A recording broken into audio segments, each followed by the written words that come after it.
Lez Hang Out. And let's talk about what Lez is about.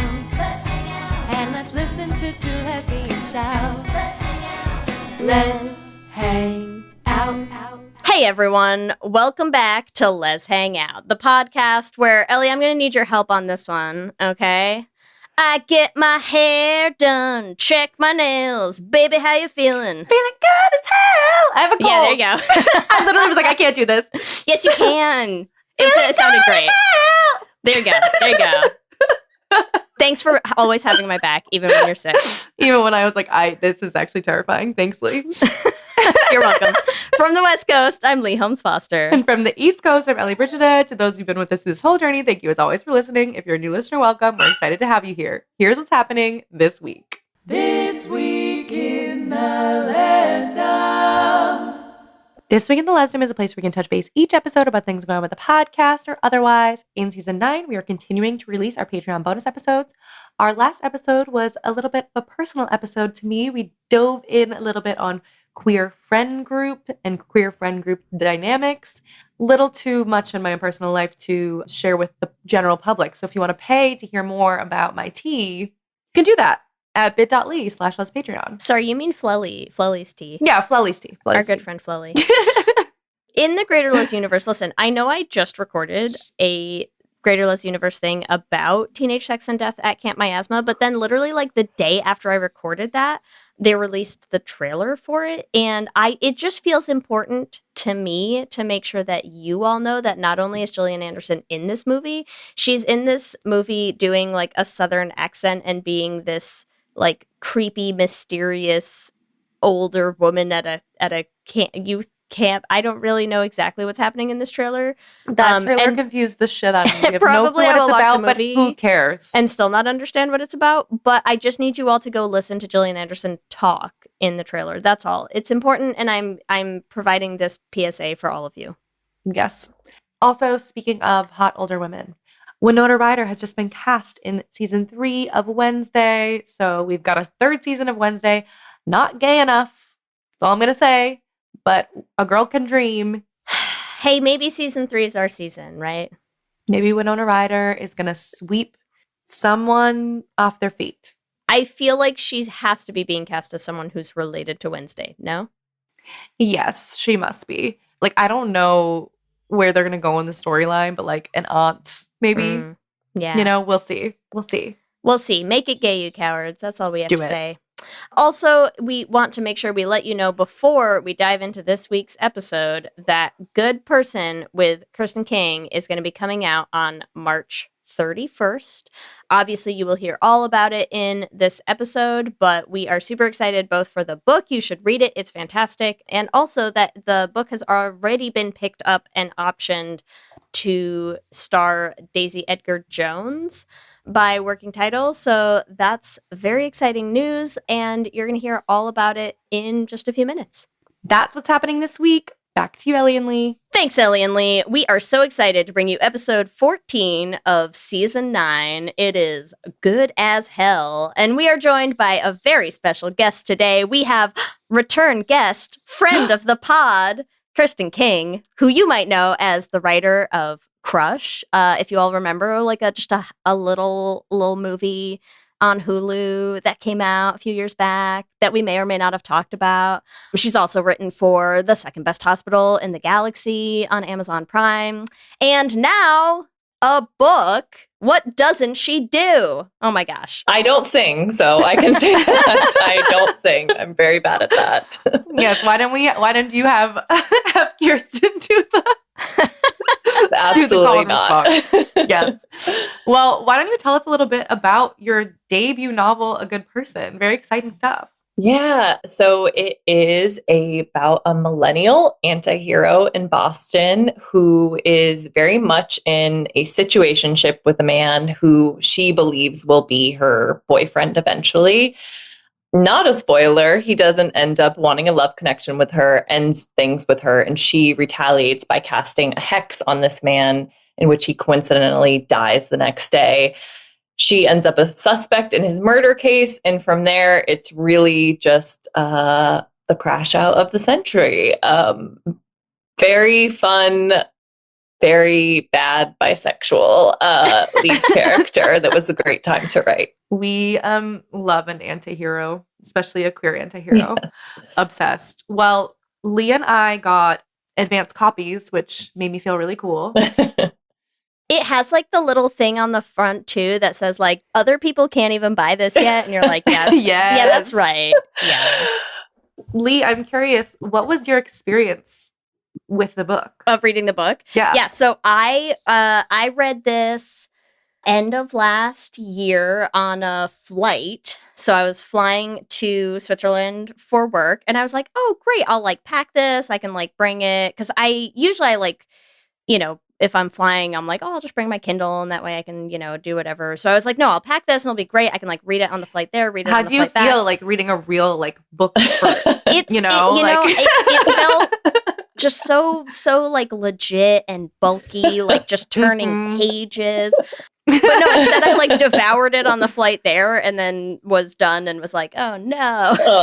Now what do I read on the way back? Because it was fun. It was a lot of fun. It was so delightful. I will say I read it over my like family Thanksgiving, and my Thanksgiving was a little bit of a shit show. Like, we don't need to get into it, but ended up sharing a hotel room with my dad and my sister. Oh my God. And yeah, so you can tell that that's already going to be a mess. But they're both asleep, and I'm like fully like awake with like just like the shining light of my what's it called? Like my iPhone, trying to be like reading it. My sister's like, turn the light off. I'm like, but it's getting so good. Oh, you're like a little kid under the covers with a flashlight again. And I honestly I don't really read anymore. Like, that's such a bad thing to say, but I'm like, I haven't read a book in a while. And I was like, oh, I like reading. I forgot about that. Oh my God. That makes me happy. Yeah. I really wanted it to feel like a binge and sort of like just this chaotic, like watching, like, you know, when you like drop a can on a hill and it just starts rolling down and you're chasing it. Like, that's what I want the experience of reading this book to feel like. You're kind of scared you're going to trip. You're kind of scared something bad's going to happen. So I'm really glad that you both like felt hooked and just wanted to keep turning the pages. I think that was really my goal, is just to like make people, even if they hated my main character, which they absolutely should, just want to see what the hell she would do next and keep kind of flipping the pages. I feel like that is the thing. Like, she's so unhinged. She's so unhinged. She's so crazy. You really are just like, what? Like, what could she do next? She could do anything. Everything. Literally anything.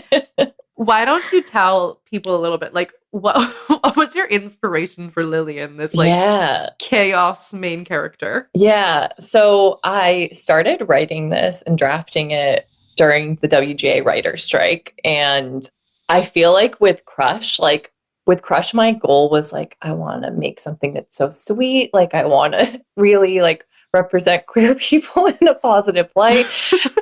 And with this, I was just like, what if I wrote a horrible, evil bisexual?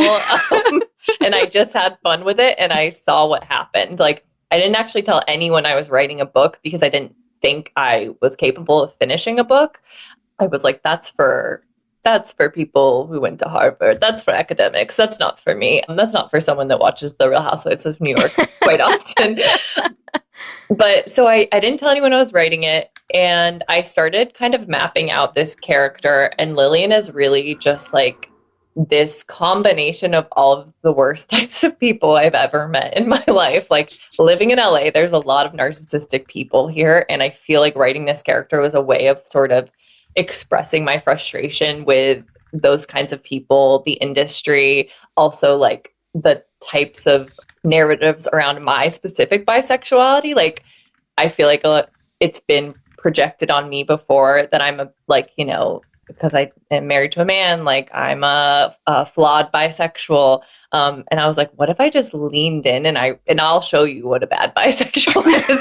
Like, you want to see one? You want to see one? I'll show you one. So it was this really, really weird catharsis of like, you know, Lillian is all like id and no breaks. She just does whatever she wants. But it really came from this place of wanting to address frustrations, wanting to, you know, go back and revisit bad relationships I had in a way. Like the Jamie and Lillian dynamic is really, I feel like I've been the Jamie before for people.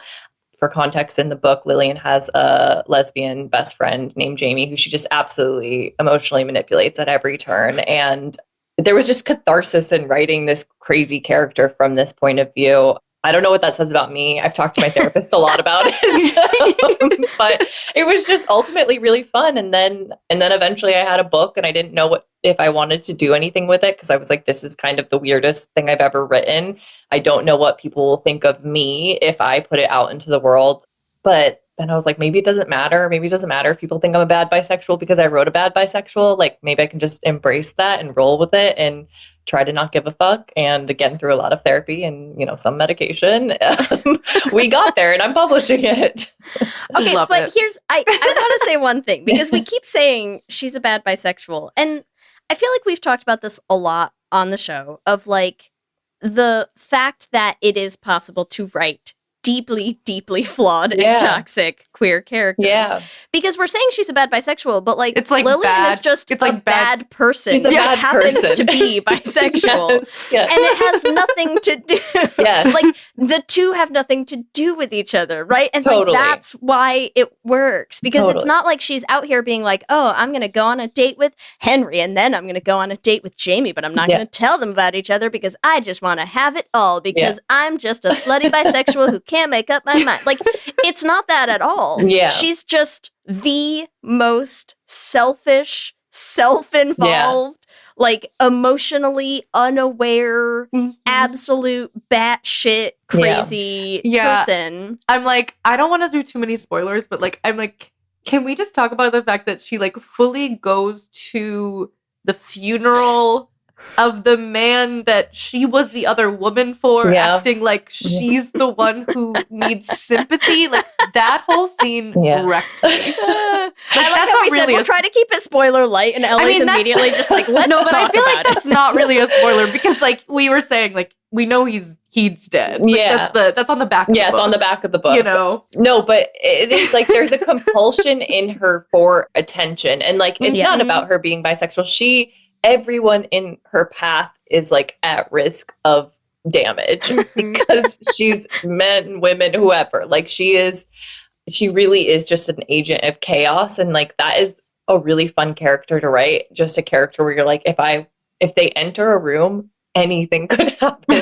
Like, literally, they could set it on fire. They could set it on fire. Anything could happen. And there were like a lot of scenes in this book that got cut because they didn't move the plot forward. But I had a scene of Lillian like going to a bar and sleeping with a very butch bartender and like just absolutely causing chaos in this bartender's life. And my publisher was kind of like, yeah, that doesn't move the plot forward at all. It has literally nothing to do with the murder case. But I was like, but isn't it fun just to see what she'd do in a random situation?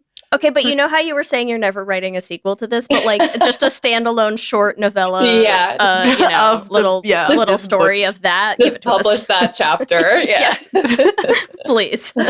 I feel like I love this idea that like you're sort of just like letting Lillian drive you through the book. Do you feel like that was like, you're like, I could never finish this, and you're like, well, it really was just like every day I was like, what will she do? And it just starts like blowing.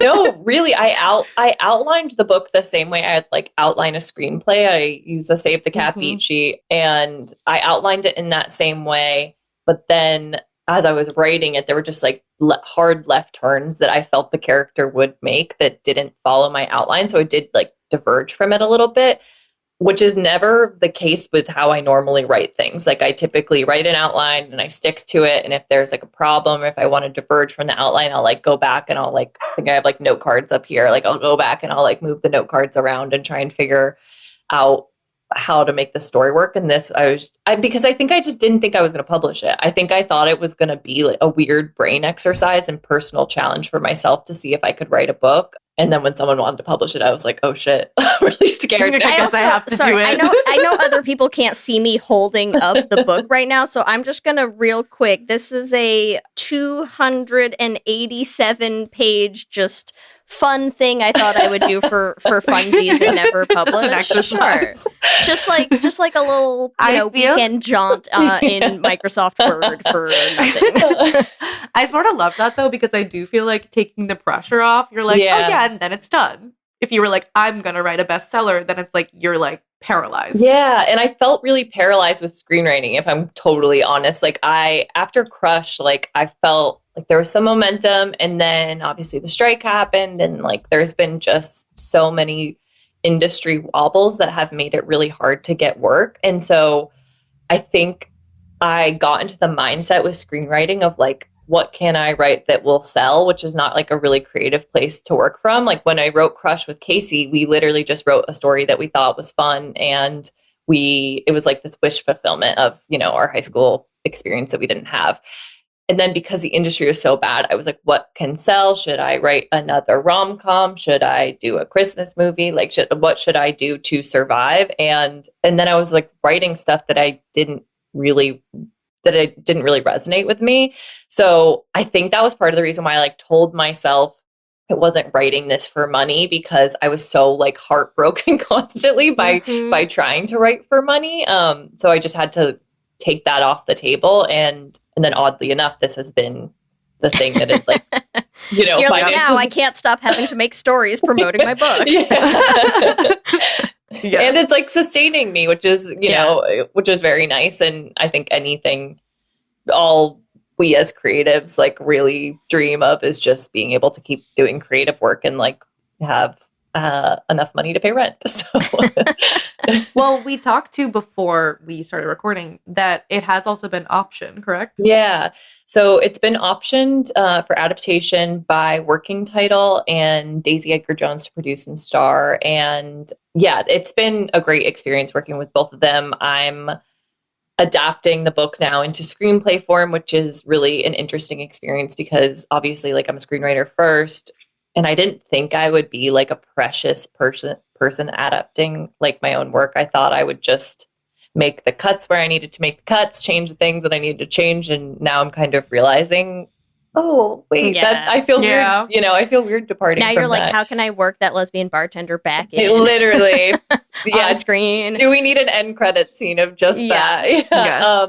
Yes. But it is also interesting because truthfully, like, and anyone who's read the book or will read the book, you'll probably see like it's so much of this book is just a running train of thought. Yeah. You're right. Like it is all from Lillian's point of view, and you are getting her thoughts through all of it. And I can imagine how that is so hard to try to translate all of the insanity to the screen as clearly, unless you're doing it with like voiceovers, which I don't know if you are, but that would be totally fun because it's like you really can't appreciate how crazy she is if you're not getting all of her thoughts. I've gone back and forth on the voiceover element, like I as a screenwriter really didn't want to use it as a crutch, but then there's so much of her inner monologue that feels really fun to get out in VO. So I've kind of been going back and forth on that. I'm not sure where I'm going to land with VO, but I've also had to just really expand the world beyond Lillian because it's like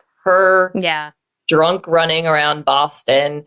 And that is not like unless you're a Safdie brother, I don't think that's like the type of script I, was planning on writing. So I have to balance with, building out the world and building out Henry's family and Nora and Jamie and kind of like giving all these other people their arcs, because in the book, you really are just getting Lillian's undiluted point of view. What are some of the things you're feeling really precious about that you're like, oh, damn it, I can't cut this? Oh my God.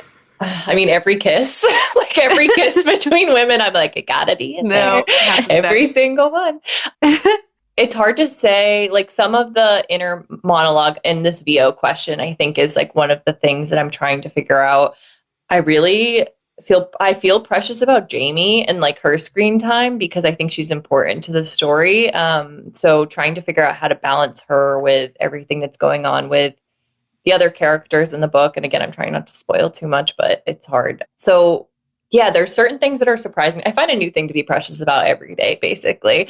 And then I just have to kind of sit, and it's also hard because I don't know what the readers are going to respond to yet. Like, I think once I have some feedback for what like the readers feel really precious about and what they're just like, why did she do that? Then I'll know what to protect a little bit. I think more. we're always like, why did you do that? But like, it's funny. Yes, totally. Yes. Like, wouldn't have done that myself. Yes. But happy it exists in this format for me to be entertained. Yes. No, she's not someone you would want to know in real life at all. No. Yeah, I can't. No. She's not, but it's why I'm so fascinated by the like, do you do voiceover? Do you not do voiceover? Yeah. Because the thing that's funny is like, if you took away all of Lillian's thoughts, right? And like, you just think about how other people are experiencing being around her, like, I feel like this is why so many crazy people get through life. Yeah. You know, because you're like, you can see there are parts where you're like, wow, you probably come across as a little conceited, a little, you know, like a little self-involved of the rest of the world. But like, you cannot fully appreciate how fucking crazy she is. Yeah. Unless you know what's all happening of the shit that she's thinking and all Totally. of the shit that she's like doing and then sort of like gaslighting her way out of around people, you know? Yeah. I mean, it's truly, it actually kind of makes you question everyone around you. No, I mean, I feel like it was so, I'm even me sometimes like, how did I think of that? That's horrifying. Like, why did I think of that? That's really scary. But I do, you know, this kernel, I think of, there's so many people I know that are in therapy that like go to therapy and then they just justify their bad behavior over and over and over. And they kind of use therapy speak, or they go through mental gymnastics to kind of justify what they're doing and do the same thing over and over. And like, that's sort of what Lillian is just doing in her brain every single day. She's really doing mental gymnastics to justify her actions. And so, but yeah, it was kind of, sometimes I'm like, how did I come up with that? And why did I think that? That's really scary.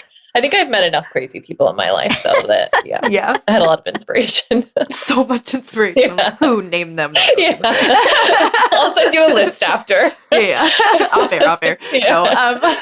No, it is just so, it's interesting, though, because it is like, there is that fine line, too. Like, when you are reading some of those things, like, okay, yeah, I guess. Yeah. And then you're like, oh, what? But no. Yeah. Like, it's so, like, she believes it wholeheartedly. Yeah. Mhm. And I do think like one thing I wanted to get across with Lillian is like, I do think we're in the era of, especially with white women, like performative activism, performative everything. Like, I just think, and we've been in that era for a while, but I'm fascinated by that because I think, especially like, you know, Lillian talks about like posting the black square on Instagram in 2020. And like, she is the person that would post the black square and never go to a march and never do any community action and like never do anything else. And so I think there's like a kernel of her that is really a problem that a lot of people have, and a problem that I was like interested in talking about in obviously like this exaggerated sort of satirical way. But, you know, there's so many people that are posting every single day on Instagram about stuff. And I'm like, I don't think you've ever donated a single dollar anywhere or gone to a march or whatever. So Lillian's like the worst version of that too. But that was an idea that was like percolating in my brain when I was thinking about this character. Cause you know, I'm inside on my phone seeing all these people perform goodness, and that's interesting to me.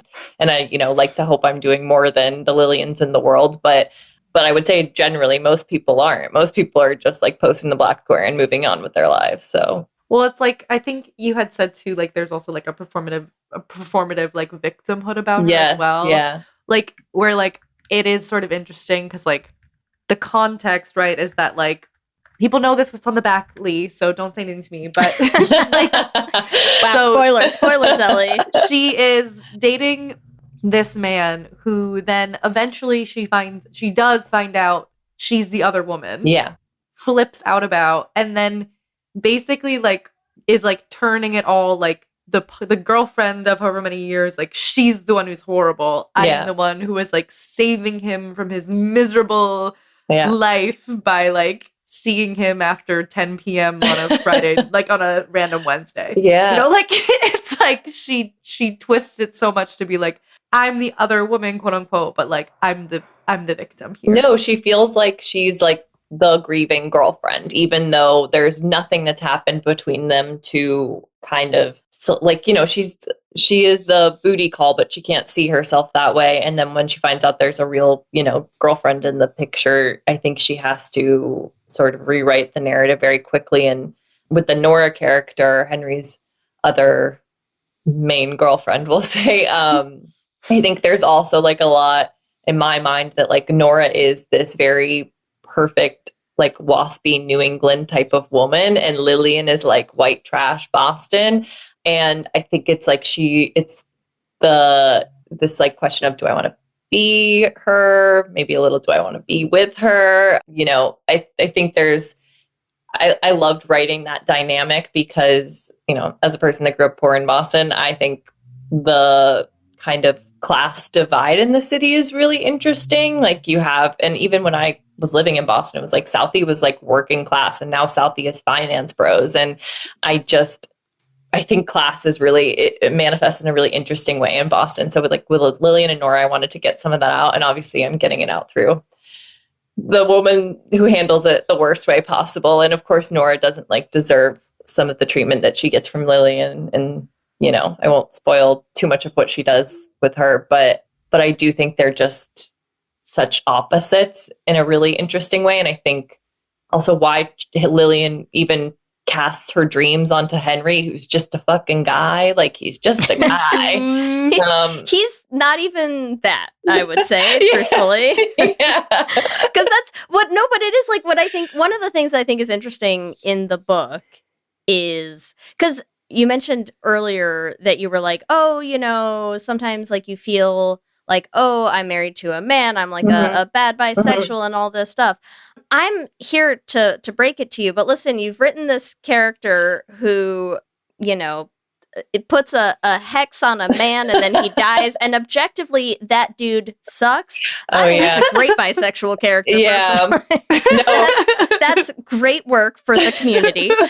But because he's terrible. Yeah. And what's funny is I feel like the book could easily have been more about how Henry sucks, but it's hard for Henry to stand up to how much Lillian sucks. Totally. So he's really fighting, he's losing the battle to the bottom because she's so much worse. He kicks it fairly early, so he doesn't have a ton of time to continue sucking. So true. He does get some real winners in, though. Oh, he gets some real golden moments of being the worst in. Oh yeah, he really sucks. And I think like there's not really necessarily a singular good person in the book. I think the closest you get to it is maybe Jamie. Like maybe Jamie is the closest you have to like the audience POV, or someone that could look at all these crazy people and be like, what the fuck are they doing? But you know, Lillian obviously is just a soup full of personality disorders. Henry is, you know, not a great guy at all for various reasons. Nora is also kind of like performing grief in a way that is a little bit flawed, in my opinion. So none of the main characters are really great. And I think that's the interesting thing about like, I'm starting to get reviews in, and most of them, if you like a bad main character, like people seem to be resonating with it. But if people go into this book wanting to love the characters and feel redemption, I'm like, this is not the story for you. Yeah. I think as long as that expectation is set, like it's like going into it being like, this is going to be bad shit. Yeah. Then like you're in it. Yeah. Yeah. You don't have to love them to be thoroughly entertained. Totally. Even when I think my publicist pitched this to you guys, I was like, make sure they know it's very different than Crush. Like, make sure they just know. A little. Yeah, just a smidge different. It felt wholesome. I don't know. Right. So funny. Well, I'm interested on a personal level. Yeah. I was like, I don't know if I knew that you grew up in Boston. Maybe we talked about this the last time you were on. I don't remember. But what part of Boston? You grew up in Southie? No, I worked in Southie. I lived in Mission Hill for a while. And then I actually grew up outside of Boston in like Southeaston, if you're familiar. Okay. Yeah. And then my mom lives down the Cape. So my sister's in Worcester. So like they're kind of all spread out over Massachusetts. But when I was in Boston, I lived in Mission Hill. I went to school in the Fenway at Emmanuel College. And I love Boston. I have conflicted feelings with Boston because I'm like, it's kind of weird and it's got weird energy. People care about sports way too much. It scares me. Yeah. Well, yeah, I'm like also born and raised in Boston. So I was just like, I'm from Dorchester. And my family's from Dorchester. Also, like, grew up poor in Dorchester. Yeah. So I'm like, it is, and still live in Boston. It is a very interesting culture. So I also just like, on a personal note, like, love the backdrop of the city. Yeah. For these particular characters is sort of interesting. Yeah. I really like writing and thinking. I mean, I have lived in LA for 10 years, but like, you know, the better part of my adolescence and early adulthood was in that city. And it was just like a very formative time, especially growing up poor and being like, I'm walking down Newberry Street and like looking into windows and seeing people buy things that I cannot even, like, I would have to sell several organs to think about affording. And then, like, you know, going back, living with a single mom and like going to Goodwill. And, you know, it's just, it's such a different, and a lot of the wealthy people have like this air of, feels very old money entitlement. It freaks me out in a way. Like LA feels more new money. Boston feels very old money.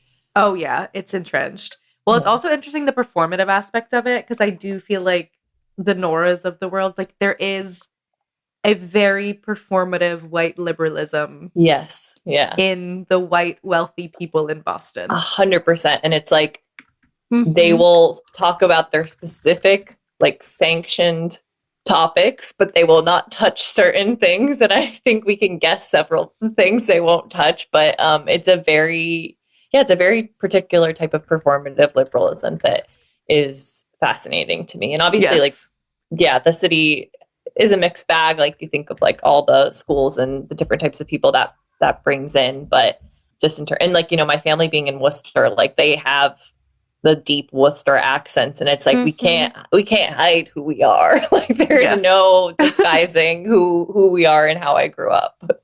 Yes. So I went to Boston Latin School for high school, which is like the test school in Boston. Yeah. And like people from every neighborhood go there. Yeah. Right. So it was like you have kids from every single background. Like I literally, like in 7th grade, like dated this boy whose parents lived in Boston Common, but like across from Boston Common with a doorman. And I was like, crazy. I'm so confused. Like, and it was just crazy. So I totally relate. But then the other thing is the accents that were in that school.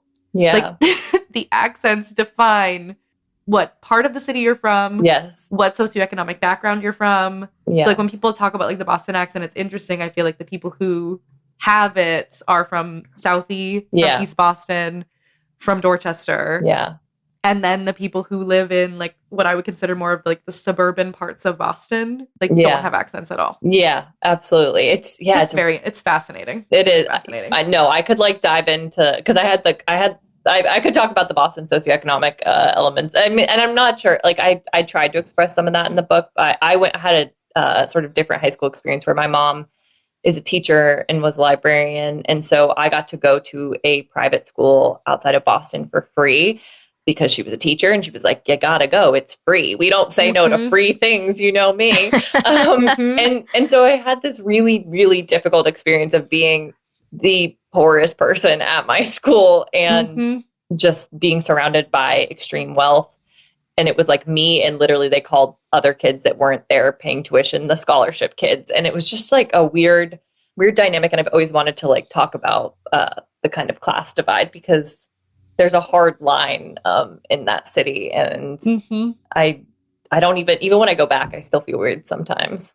Yeah, I know. I'm like, sorry, I'd like to derail us. We can go back to the book. But I was like, we have a lot in common. Yeah. I'm like also raised by a single mother, also like, yeah, multi-generational Boston family. Like I'm the only one in my family that doesn't have an accent. Oh my gosh. Like, yeah. Thick. But when's the last time you did a hex, Ellie? Yeah, you got to do that. Yes. And I got to do that too, honestly. I don't even I had to look up how to do it. I want to do a protection spell for my book tour in case any Etsy witches get pissed off that I like. Yeah. Let me use that opportunity to say we're going to take a quick break. We're all going to get our crystals ready, and then we'll come back and dive back in. Yes, online shopping is quite literally at our fingertips, but that doesn't mean it's always simple to buy. Whether it's trying to remember one of a million different logins so you can actually place your order, or getting almost all the way through checkout before realizing your card is nowhere near you. There are many hiccups that can get between you and placing that order, which is why it's such a relief when you see that purple pay button that has all of your information saved, making checkout as simple as a tap of your screen. That iconic purple shop pay button is why Shopify has the best converting checkout on the planet, meaning less carts going abandoned and more sales going to you. Shopify is the commerce platform behind millions of businesses around the world and 10% of all e-commerce in the US. From household names like Thrive Cosmetics, Gymshark, and Allbirds, to brands just getting started. And they're not just great at converting sales. If people haven't heard about your brand yet, Shopify can help you find your customers with easy-to-run email and social media campaigns. And they have world-class expertise in everything from managing inventory to international shipping to processing returns and beyond. Tackle all of those important tasks from one place, making your life easier and your business operations smoother. See less carts go abandoned and more sales go with Shopify and their Shop Pay button. Sign up for your $1 per month trial today at shopify.com/realm. Go to shopify.com/realm. That's shopify.com/realm. I'm Mandy. And I'm Melissa, and this is Moms and Mysteries. We're two Florida moms obsessed with true crime. From infamous cases like Ellen Greenberg to shocking Florida stories like the Dan Markel killing. With 55 million downloads, we bring you new deep dives every Tuesday and Thursday. Listen to Moms and Mysteries on Apple Podcasts, Spotify, or wherever you get your podcasts. Hi, this is Rob Benedict. And I am Richard Spate. We were both on a little show you might know called Supernatural. It had a pretty good run, 15 seasons, 327 episodes. And though we have seen, of course, every episode many times, we figured, hey, now that we're wrapped, let's watch it all again. And we can't do that alone, so we're inviting the cast and crew that made the show along for the ride. We've got writers, producers, composers, directors, and we'll of course have some actors on as well, including some certain guys that played some certain pretty iconic brothers. It was kind of a little bit of a left field choice in the best way possible. The note from Kripke was, he's great, we love him, but we're looking for like a really intelligent Duchovny type. With 15 seasons to explore, it's going to be the road trip of several lifetimes. So please join us and subscribe to Supernatural Then and Now. LifeLock, how can I help?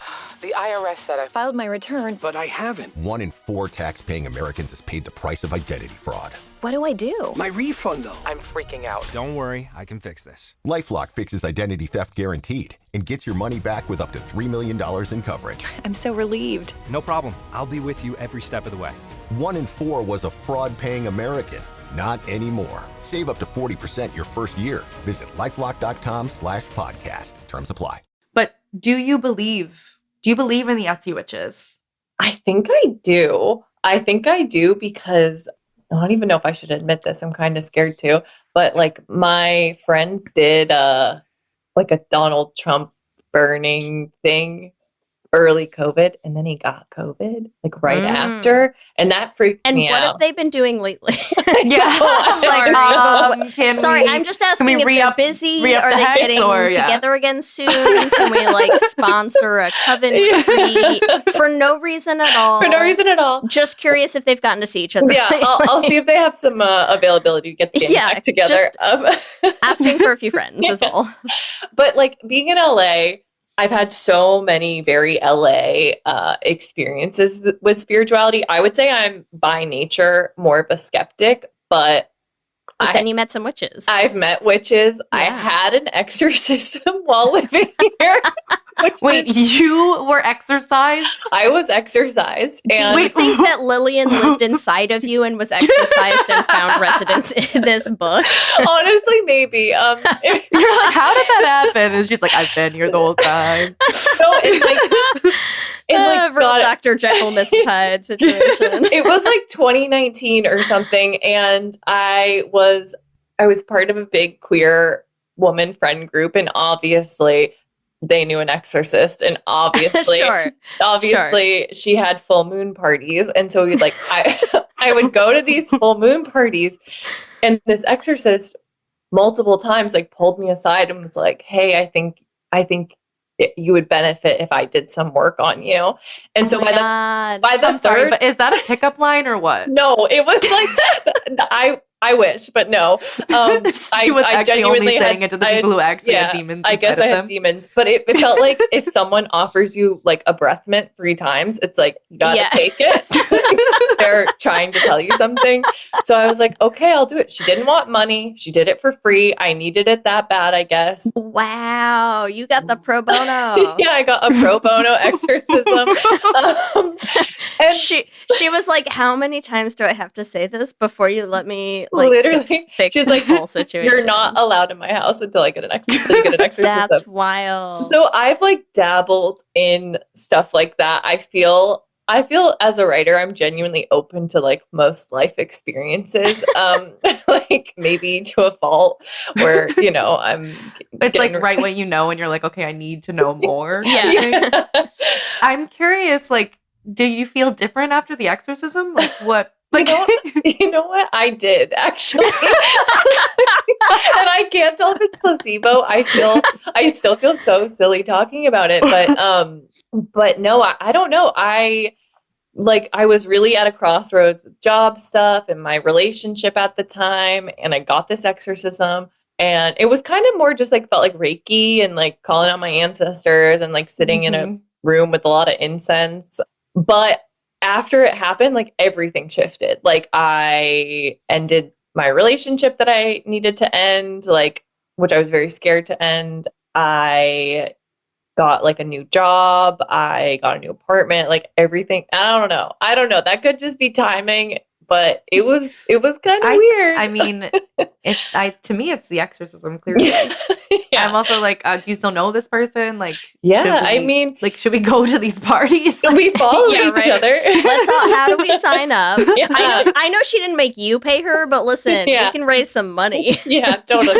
No, I think she's like a full-time exorcist. I think like she has a career and she's doing well. And so I don't know. I'm like, okay, listen, you know how it's like, you know how we all grew up and everyone's like, go to college, you want to get a good job. And now I'm like, how do I just be a full-time exorcist? Like, fuck all of this, actually. Yeah. I think I made the wrong choices. I think we all did. Like, we should have been training for this. Yeah. I don't know what the training entails, but I think truly in today's world, I think being an exorcist is a million times better preparation than like my degree in chemistry. What the fuck am I doing with this? Right? You know what? Like, I do think you'd be well suited to be a witch with that degree, honestly. Potions, for sure. Yeah, you could do some potions. You could perhaps do some hexes. Yeah, we need more good magic in the world. We have a lot of evil forces working against us. So. What would, like, because this is, I mean, it's on the back of the book. I'm just going to keep saying it. But, like, Ellie's going to ruin the whole book for all of y'all, okay? Just so you know. What would you do if you cast a hex on someone and then all of a sudden the next day they were dead? Like, that would freak me the fuck out. Oh, my God. I mean, speed dial therapist immediately. For sure. I think we all, I don't know, maybe this is just me. Maybe this is my kernel of narcissism. But, like, do you remember being a kid and, like, being like, maybe I can move something with my mind? Like, maybe. Yeah, we all read Matilda. Yeah. So it was my favorite book. I had a phase, don't worry. Yeah, so we all had a Matilda phase, and I think there's something like kind of a little narcissistic about like thinking you're special enough to have a magical power. And Lillian is totally like the type of person that would be like, wait, did that work? Because if anyone's going to be magical, it would be me. It's me. Yeah. But what I would do, for sure, call my therapist. I think I'm so anxious, I would probably go to the police and turn myself in. Just in handcuffs. You'll be like, I bought these at the dollar store on the way here. Yeah, I'm ready. Lock me up. Yeah. No, I bought these at the kink store down the street. These are actually already in my apartment. My exorcist friend actually knows someone who's a dom, so I went to see them. She said these are good. They're a little fuzzy, but you know. Yeah, the pink, it helps my wrists. Well, I feel like there's like the Lillian and the Jamie in this situation, right? Like there's like the Lillian who's like, okay, clearly we did it. And like, I'm get gonna our try to, story like, straight. Like, Yeah. and there's Yeah. the Jamie, like, oh my God, what if we actually did? And like, I'm terrified and I didn't want to hurt anyone. Like, oh my God, we have to turn ourselves in. Yeah. And it's just interesting, like the foils that we get with the two of them. Yeah, totally. That's a great question though. Like, what would I do if actually, I'm like, what would you guys do? Would I you don't know. I don't know if I would turn myself in, to be honest. Maybe that's bad. I mean, the police can't be trusted, so yeah. Well, I also feel like, what are they gonna? They're not gonna, like, if I'm like, hey, I would put a hex, and they're like gonna laugh me out of the room. I know they'd like put you in a mental health Like, facility. But see, here's the problem is like I'm constantly, as always, torn between my naturally being a person who is like deeply invested in rules, and so I'm like, yeah, I should go tell the police, and also like we are an ACAB house, and what do you do with those two things? Yeah, right? Like what's the Venn diagram? They don't overlap at all. Yeah, if they asked me, I'd say yes. That's my answer. If they asked you, did you do any supernatural magic? Well, since you asked. If the homicide detectives happen to ask if I did a spell, I'll come clean. You know, but, going through the checklist. Yeah. Ellie's got a foolproof system here where it's like, only if they ask. You didn't ask, so I didn't have to tell you. No, I would tell my therapist, and if she, as a mandated reporter, decided she had to tell, then, you know, but if she didn't, then we're good. That's good. Would you test it more? Would you do like another spell? Oh, that's a great question. And if so, what would the follow-up spell be? Yeah, I think you have to. I think you got to do a protection spell because you don't know what's happening. Yeah. And I have looked into those, and there's a lot of protection spells available on Etsy. So I think I would do a protection spell, try that. And then I hate to tell you, but I'm not sure I believe in this stuff is really falling apart fast. You're like, I've been on Etsy. I've been on Etsy. She was doing research for the book, of course. Sure. There's no protection spell in the book. I'm just saying. Anyway. Yeah, true. No, that's just for me. That is a just in case, I believe. That is also like, you know, I grew up Catholic. I'm not religious anymore. But like, if I'm scared, does a prayer slip out sometimes? Like, yeah, maybe a little bit. Just in case. Yeah, just in case. I feel like just in cases, you never know. For me, it's the same. Like, I also grew up Catholic and was like, not really in it anymore. But I'm like, if I have kids, like, am I going to baptize them? Probably. Just to be safe. Just to be safe. Throw some water on those babies just in case. Yeah, just in case. Just get, and also like, dunk them, dip them a little. Like, do I believe? I don't know. But like, it's a little scary not, you know, what if it is true? A little squirt gun of water, Ellie. It's fine. Just some holy water in the house for vampires or whatever, you know. Whatever's around. Yeah. That's how I feel. I would love to dive in, before we sort of wrap up, into the Lillian Jamie of it all. Yeah. Because you were saying, like, I do feel like in terms of like me reading the book as a lesbian, I do feel like Jamie's character is quite relatable. Yeah. Talk a little bit about like sort of your inspiration for the Jamie Lillian dynamic. Oh God. I mean, well, I think like what queer woman hasn't been in a Jamie Lillian dynamic to some degree, hopefully not as bad, but the sort of like unrequited and putting up with too much, like I think is unfortunately, sadly, a little bit relatable. And I feel like for this dynamic, it was again, just like this combination of different little vignettes and experiences I had been through, like, you know, being the person someone was hooking up with in college that was like a secret, or, you know, being really, really drawn to someone because they're so pretty and they're so, you know, they're giving me attention. Maybe they're not even nice at all.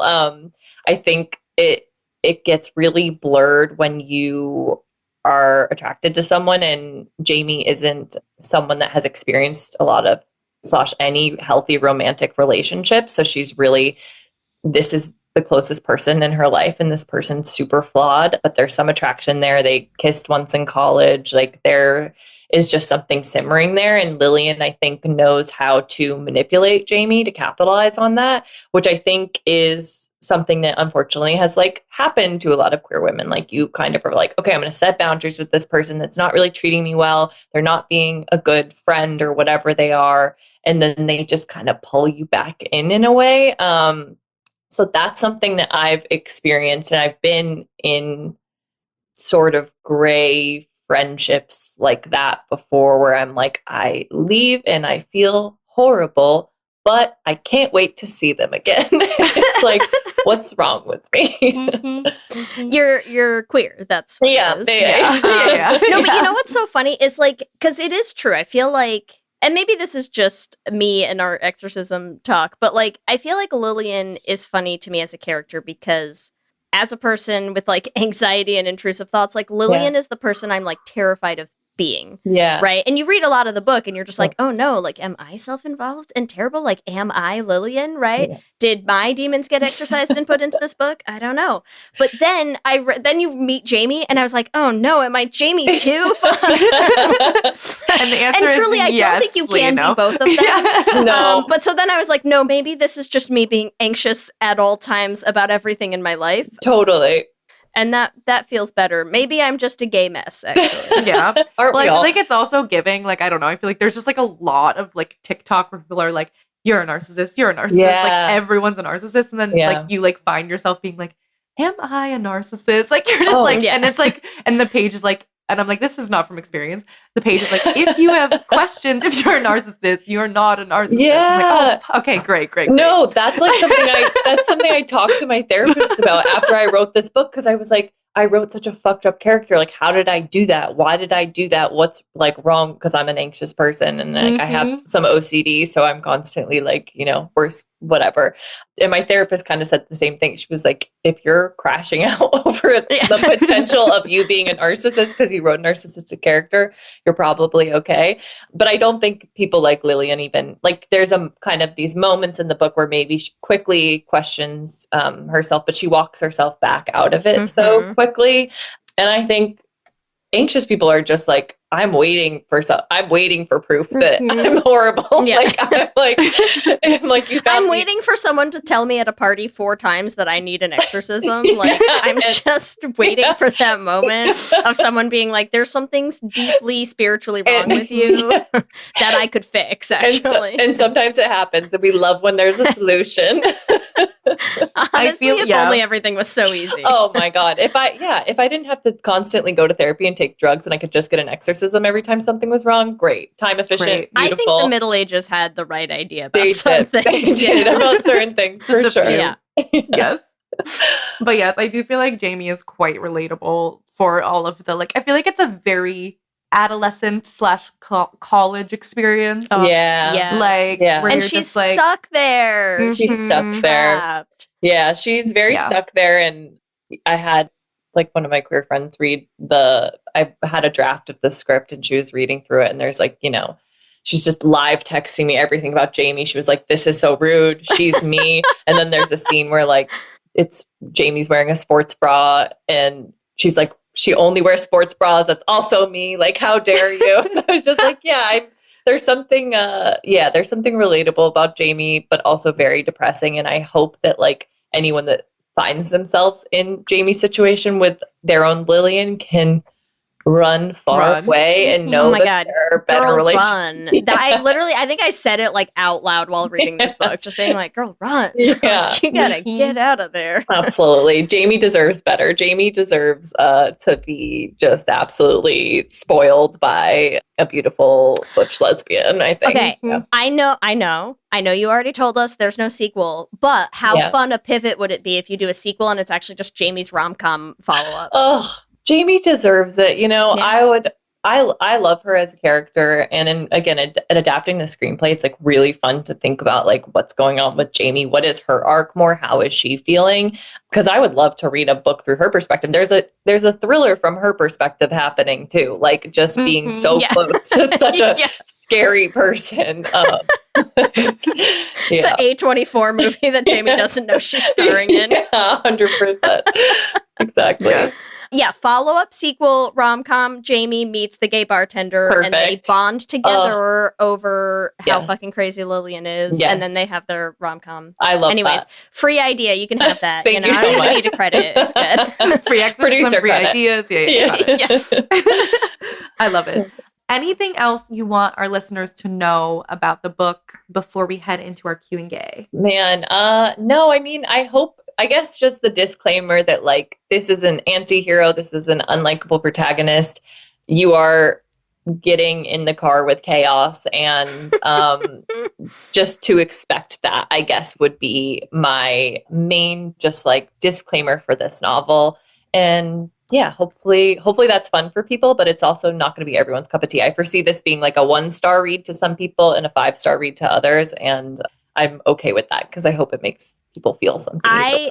Here's what I can tell you. I'll have to make my wife read this because my wife is someone who like deeply hates situations that make her feel uncomfortable. Yeah. And I got to know where she lands on this. It's going to be tough for her. It's going to be tough rough for her. But she's such a good anti-hero. She is. Yeah. But if you don't like cringe, if you can't watch or read things with cringe, it's going to be hard for those people to. She cannot do it. Yeah. Yeah, we'll she is definitely hard. She's a hard person to watch, but also like I said, like I was in it. Oh, yeah. Good. I needed to know what was going to happen next. Like every single second was like, okay, what's happening next? It's like, totally.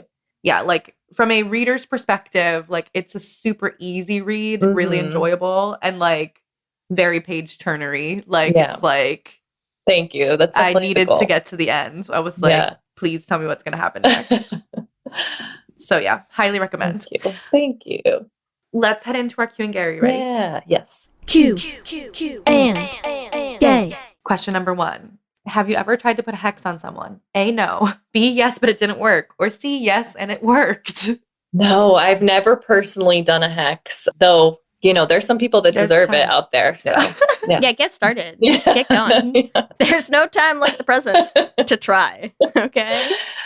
Okay, question 2. Where would you look for dates? A, at work. B, at a bar. C, a coffee shop. Or D, your college friend group. Ooh, okay. Maybe in my mid-30s, a coffee shop, I think. Yeah. Just a chill one. I'm dying to know how you casually hit on someone at a coffee shop, though. Yeah, well, I'm thinking of in LA, any barista is probably queer and so hot and intimidating. So I'm thinking I just it's a slow burn. I become a regular. It would be like 3 years before. 3 years. Yeah. Maybe exactly what happens in heated rivalry with the smoothie is what I'm imagining. Yeah. I think that's maybe my approach. Question number 3. How would you handle being the other woman? A, break up. B, tell the girlfriend. C, stay a secret. Or D, crash his funeral. Oh my God. All of the above. Well, no, crashing the funeral and telling. I think I would. I think I would probably slide into someone's DMs and do the hey girly, just so you know, because I do think they deserve to know. And crashing the funeral, why not? Sounds fun. Okay, question 4. I had to add this in last minute because I just thought the phrase was too good to pass up. What kind of soup of personality disorders are you? Out of A, miso, B, French onion, C, chicken noodle, or D, a New England clam chowder? And listen, am I going to tell you that a lot of thought went into the soups I picked for this question? Yes, miso, a thin broth. French onion, there's a lid that is covered up and held down in there. Chicken noodle, you're pretty standard, right? Yeah. New England clam chowder, you're just a hot, thick mess. Oh my God. Okay. That's good. I'm glad you really outlined. Yeah, you really. Yeah, I don't want you to think that these are just like I just went on a list of soups and like picked the top 4. No, like there was research. Okay, 30 minutes. I was working hard. You were working overtime. I think I started as a clam chowder hot mess, and I think in my healed state, I'd like to be miso soup. Like, you know, I think that's a nice clear broth, good for your digestion. But definitely in college, maybe I was a bit of a clam chowder. Yeah. Nice. We can migrate soup. Yeah, we can change soups. We can evolve. Yes, I love that. Question number 5. This is a tough one. Are you a good person? A, yes, or B, no? Okay, I'm going to say B because I think if you say you are one, then you're not one. And that is a hot take. But I think self-proclaimed good people and self-proclaimed empaths scare me because it's always... There's some genuine empaths, but like I've met some really diabolical people that are like, I'm an empath. And so I'll go B. That's so funny. Well, hedge your bets. Listeners, hedge your bets. Let us know what you think. Yeah, let us know what you think in the comments. Yeah. Love it. This has been so much fun. Remember, listeners, you can give us your own answers to this episode's Q&A questions on our Instagram at Lez Hang Out Pod. Kirsten, why don't you let our listeners know where can they find you on social media and where and when can they get the book? Yes, so I am Kirsten L. King on social media on Instagram, and I think it's the same everywhere else. Maybe I'm Kirsten King _ on Twitter, but I'm not really using that anymore. And the book will be out March 31st and available various places that you get your books online, and hopefully local bookstores. If you can request it through your local bookstore, that's amazing. I think it's great to support indies as much as possible. So that would be my, little request if you do want to get the book. How does that work? People reach out like directly to their bookstores and then they can order it? Yeah, it might be you can ask available. them to buy it. Yeah, it might be available for pre-order already, but if not, like you can just request them to get the book in, and then a profit goes to the indie bookstore, which is always, I'm not supposed to, as an author, pick a place where people can buy them, but I'm like, it's an indie bookstore. I think, you can tell how I feel. Cool. Yeah. Love it. And yes, like Leah and I said, we devoured the book. So highly, highly recommend. Thank you guys. I appreciate you reading, and thank you so much for having me on. It's always so fun. Yes, we had a blast. We love hearing from all of you. We love continuing to build this community, and we just want to shout out some of our favorite things every episode. This week, we want to shout out Poppy, who reached out to us on Instagram to tell us that we are legends. We should make shirts, Ellie. We are legends. Yes. Legends. Legends. You heard Thank it here you, first, Poppy. everyone. Thank you. We really needed that. As always, want to thank our Lesbian Jesus patrons, Mark Foster, Lizette Stye, Adi Benitez, Sophia Phillips, and Armani Gucci. And our King Princess patrons, Amy and Ellen. And Andrea Doucette, thank you so much. We could not continue to make this podcast without you. Remember, you can also find us on all social medias. We are on Instagram, Facebook, Blue Sky, and TikTok at Lez Hang Out Pod.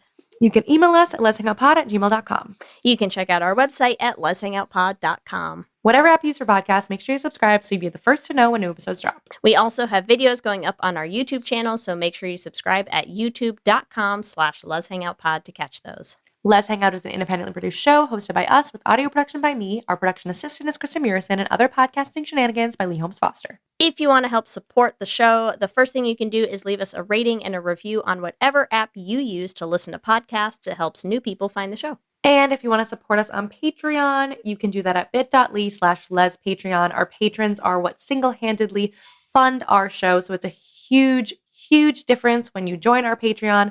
We also have great bonus perks like Discord chat, where you can chat with us and other members of our Patreon community, and bonus episodes. Our last one was on the dynamics of queer friendships, especially after a queer breakup, and no personal lives involved at all. None. If you want to check out all of our merch, you can find it on our website at bit.ly/lesmerch. You can get all sorts of fun stuff. We have tees, we have tanks, we have sweatshirts, we have mugs. So check out all of our designs and get yourself some fun Lez Hang Out things. And remember, we have a queer production company making queer podcast musicals with guaranteed happy endings. You can find everywhere at $beanprod. You can check out our website at dollarbeanproductions.com. You can listen to our first 2 shows, The Flame and Journey to Tart, on any podcasting app. And if you want to help support us in making more musicals, you can join our Patreon at bit.ly/dollarbeanpatreon. If you want to follow us individually, you can find me on Instagram and TikTok at Ellie Brigida. And you can find me on Instagram, Blue Sky, and TikTok at LSH Foster. With that, I'm Ellie. And I'm Lee. And let's hang out again soon. Let's hang out. Oh, the Regency era. You might know it as the time when Bridgerton takes place, or the time when Jane Austen wrote her books. But the Regency era was also an explosive time of social change, sex scandals, and maybe the worst king in British history.